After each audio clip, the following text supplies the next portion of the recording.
All right, on this episode, we are speaking with Coach Tiffany Taylor. Thank you so much for joining me. Thanks so much for having me. I'm so excited to be here.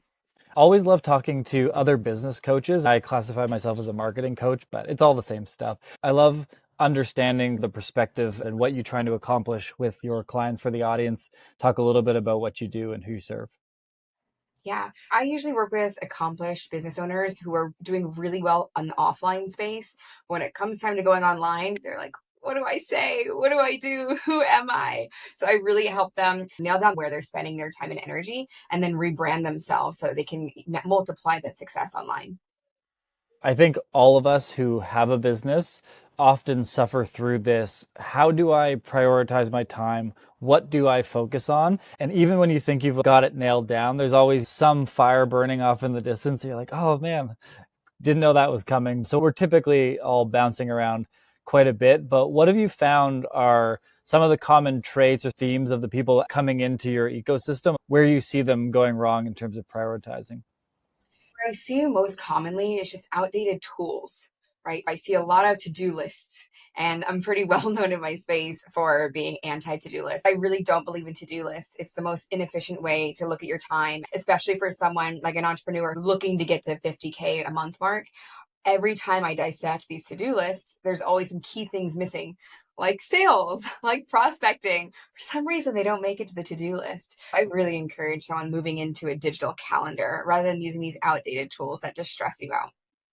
Do you have a sense of why that is? Is it that you think that the sales and the prospecting piece is intimidating for most people, or it's just I want to feel productive, so I fill my time with a bunch of busy stuff? Where do you think that comes from? So, in my research, it comes from the way people are defining the word productivity. And so the person who defines productivity as getting more things done subconsciously is creating a list in their mind of all the possible things they can do and then going at them one by one. Whereas the person defining productivity as moving the needle forward using the least amount possible, they're going to have a very different approach. So it comes from how you define productivity, but then it really comes down to what is your approach to business? If your approach to business is what is the most I can do to get my desired outcome, you're very much going to embody that and try to do all the things. But if your approach is what is the least I can do to achieve my goals, then you're going to have that sort of embodiment. Got it. Very interesting.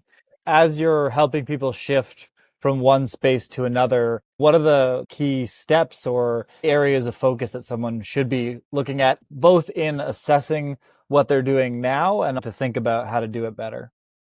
Really depends on the challenges are coming through. We all know there's a system. You're supposed to create a vision and a vision board, vision statements and your goals, and you create the to-do list. Most entrepreneurs try to shortcut that and just look at the to-do list or Mhm. just set the goals. A lot of problems arise when you're not in alignment there. What that actually means is a lack of alignment between the goals and the vision or the to-do list and the goals. It's really important to have those. I recommend starting with the vision first. Even if you feel like it needs to be written down, it needs to be visible. If you can't see your vision, then it tells me you don't have one. Then you need to create goals from there because sometimes upwards of 80% of the to do list is not actively helping you move towards your goals. And that really drops your confidence, right? When you're doing all this work, you're knocking off all the to-do list items, but the needle still didn't move. You're still not hitting your cash flow goals. Your business is staying stagnant. So I really recommend starting with the vision piece, remembering why you're doing this, remember how you want to feel when you're getting there, and then setting really clear tangible goals that have an achievable outcome. Once you have a clear goal, you can break that down into tasks and schedule them. And that's a confronting moment because now you're committing energy and time to doing it. And if you feel resistance there, you're going to have to confront it rather than just forgetting that it's on the to do list. When you say goals, on the goals front, is that everything just within the business or how the person is interacting with the business? Do you recommend that someone, we want to get to this, number of customers, this much revenue, but are you also having people define the goals from the personal side? Like, I want to be working this many hours in a week. What does that look like? So it depends on the different person, right? I think once you have the goal set up, then you can look at how many hours you want a week. Prioritization always needs reference points. I think it's really important to have the top five things that you want to accomplish by the end of the year. I have a free goal setting workbook if anyone wants it. They can download that brings you down having the top 5 to 10 goals for every area of your life. When it comes to business, I think it's really good to have revenue and number of customers. Like have a big two that you can focus on, and then any sub goals or sub tasks need to be directly correlated to that. Got it. We'll link that up in the show notes. That's great. I think coming from working with people kind of maybe one step before they get to you, very interesting how few goals exist. And when you don't have it at all, how do you spend your time is almost an impossible conversation at that point. As an entrepreneur and as a person who used to thrive on the excitement of the busy work getting done and being like, yeah, look, I did these 19 things today, not having anything actually move forward. Do you think it's an avoidance of setting the goals? Or do you think it's just a lack of knowledge of what structure is required to build the company in the right way? Say it's a lack of clarity. Even if someone does have the structure usually comes second. Maybe not having the clarity and the vision will avoid someone from setting the goals, or avoiding the vision altogether. Someone will create a pattern of setting goals and then not understanding why there's internal resistance towards reaching them. So they avoid them. And then what they've created is a habit of setting goals and then not reaching them. This is what I see a lot, but especially for business owners, it's so important to fall in love with goal setting again, because that's a daily trust exercise you have with yourself. If you want to be a successful business owner, you have to have really strong self trust. And that's a relationship, just like a partner or a spouse, you need to be putting in those trust deposits and creating that cycle of getting things done that you say you're going to do. I think that's really important. For someone hearing this and saying, I have a million miles to go before I'm time boxing, getting all this stuff done, what are the steps that you could start with getting the vision, putting those goals? Where can someone go next to take the next step? I always recommend when you have goals, there's a specific structure to success, and especially with goal setting. I recommend running them through the SMART test. If you're not familiar with the SMART test, you can Google it. Make sure those goals are specific. Make sure there's a way you can measure them. Make sure it's actually possible to achieve them. Make sure not only that they're realistic, but they're relevant to the vision that you have. And make sure there's a timeline. If it doesn't pass all of those checks, don't call it a goal yet. And once you figure out the goal, maybe it's stressful for you, and it should be. If the goal isn't putting a little bit of stress on you because it's so big, then you didn't make it big enough. You want to be in that position of discomfort because you need that uncomfortable energy to take action and find someone who can help you. Vision first, goals next. Make sure they pass through all the checks, and then think, what is the minimum amount of tasks I can do to achieve these goals, or who can I add to my team to help me achieve these goals? Yeah, I think one of the biggest things I've seen is the last sentence that you said is so critical because as solopreneur people, we're the be all and end all of it.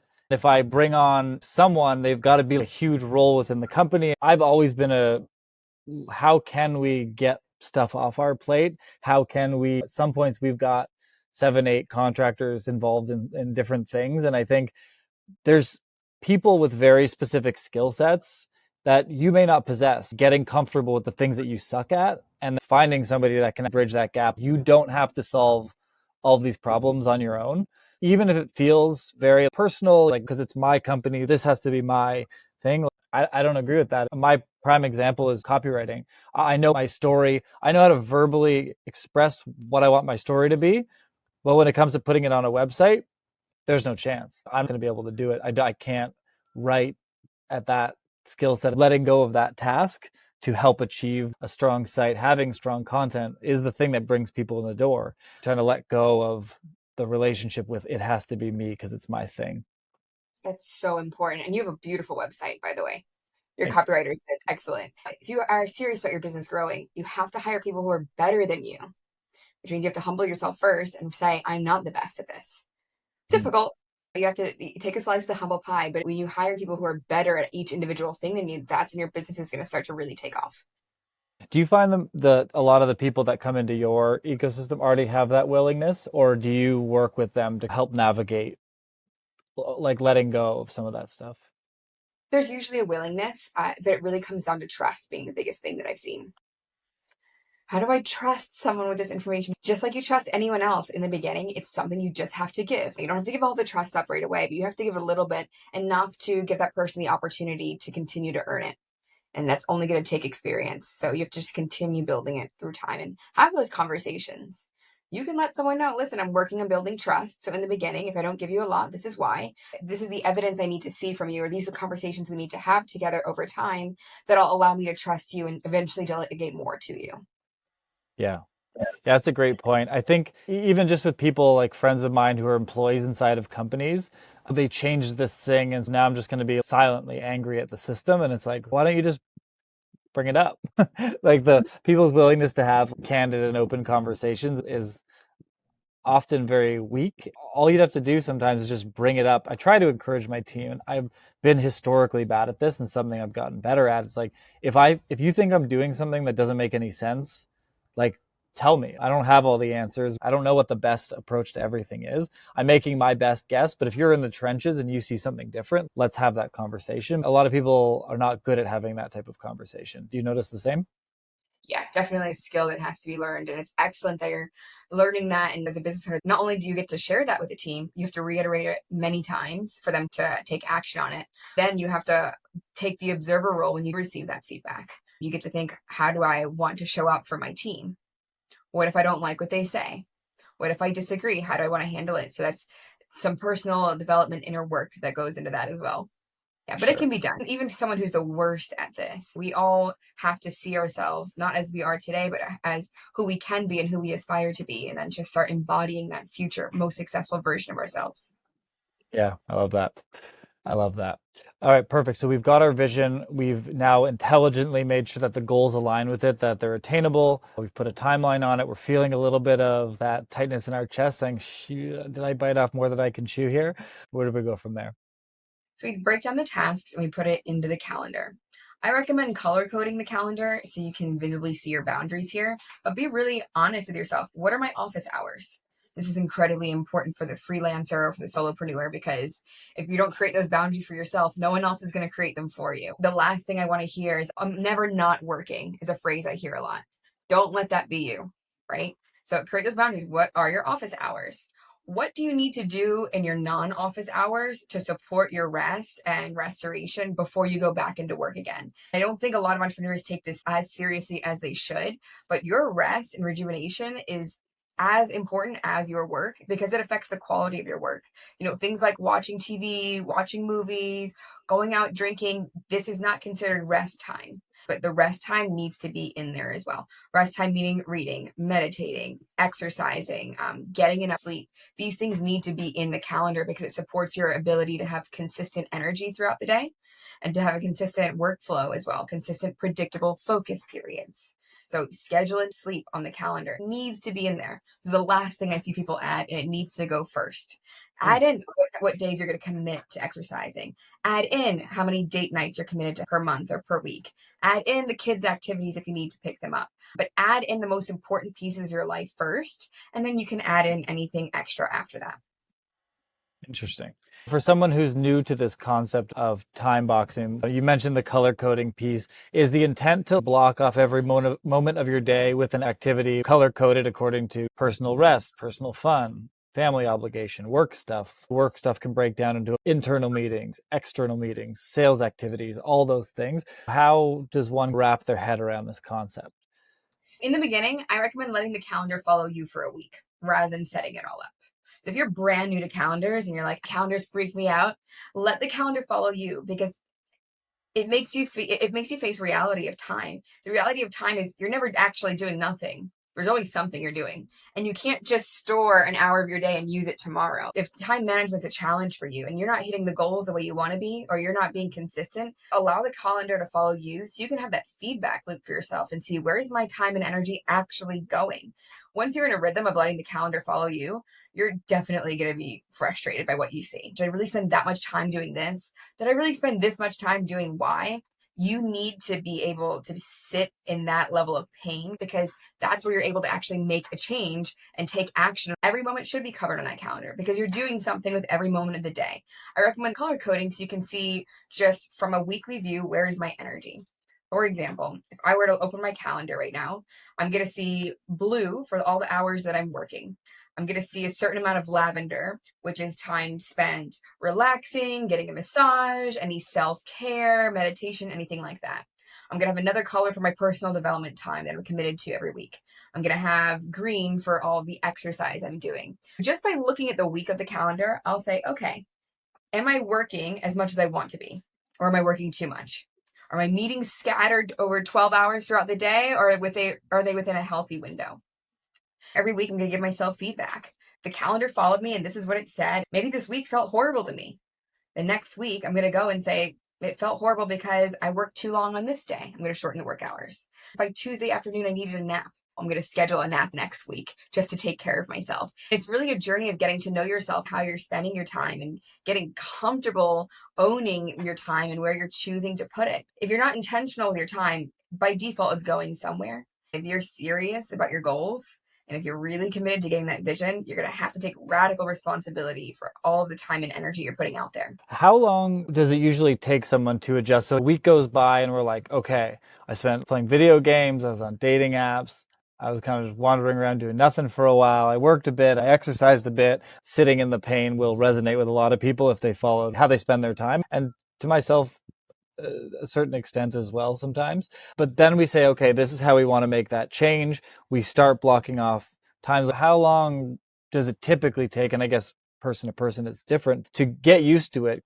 What I fear as I think about this type of concept, and I'll speak for how the audience might think about this, is like, I don't want on day two for me to miss something or get to a point in the day and be like, oh, damn, I don't have the energy. I don't want to do that right now. And then be like, okay, this is a failure. Some people are very all or nothing. And I resonate with the all or nothing feel. How long should it take for someone to be able to adjust and adapt to this style of calendar?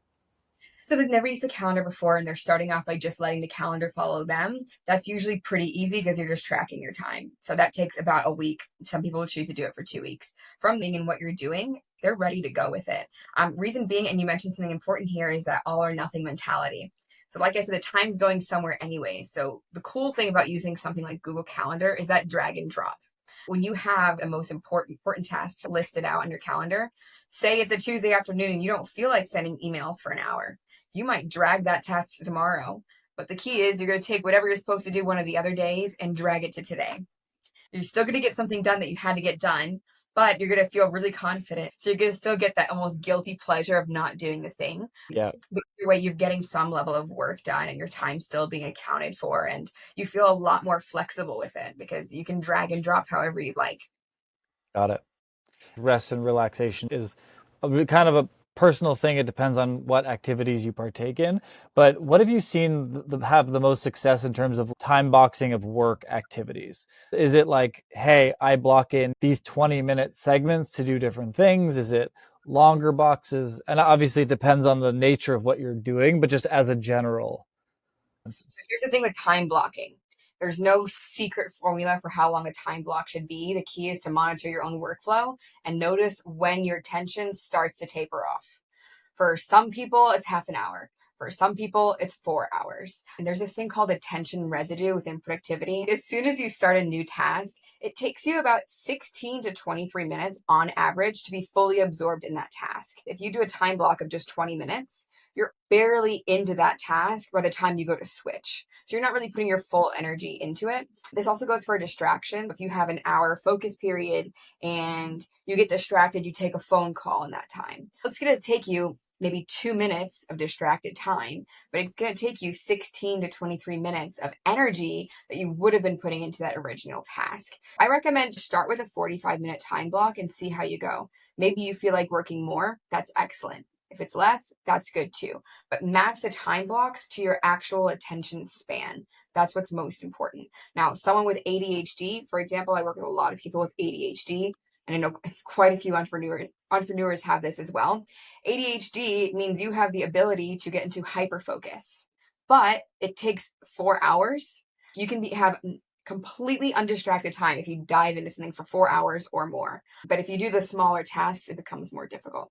A few other tips I've seen that have been really helpful is having theme days. So one day you focus on CEO, another day is just marketing day, maybe another day is just content day, maybe just 1 or 2 days are for calls rather than having them scattered throughout the week. The least amount of times you can switch tasks or roles throughout the day is going to lead to maximum productivity. That's a great tip. That's been super helpful for me because I've got the marketing agency and the coaching thing. So only take coaching calls on certain days and then product building times on certain days. That Paul Graham concept of makers versus managers and being aware of what type of brain you are when it comes to work. For me, as a maker, I can only accomplish a handful of things in a day. If I'm in a bunch of meetings, my brain never gets situated back to be able to do product development or sales marketing development. I just completely tune out. So, Yeah, if it's a creative thing for me personally, I need the entire day with nothing else on it. If I go to start something creative and I know I have a call in a few hours, the whole time I'm going to be thinking about that call and be afraid I'm going to miss it. Because if I'm at the computer, even if I have a meeting come up, I need an alarm on my phone to remind me because I will just be so absorbed in my work. yeah. Awesome. This has been super helpful. Is there anything that I didn't ask that I should have asked? These are all really good questions, and I'm happy you're bringing this to more of your audience as well because the way we manage our time, the number one complaint I hear about time is guilt. A lot of entrepreneurs get in this complex where they're feeling guilty about how they spent their time and how they didn't spend their time. And it really doesn't matter what they do or how they spend their time, they're just constantly feeling guilty. So, the only message I have for someone who's feeling that way is it doesn't have to be that way. There is an escape. You can learn, you can grow. And sometimes just changing the tool you're using can really change the self talk you have internally and help you reach those goals. Awesome. That's a great way to go out. Where can people find you if they want to look you up?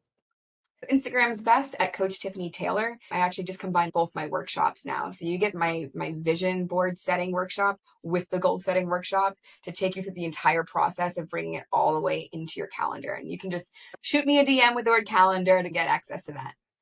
Amazing. Thank you so much.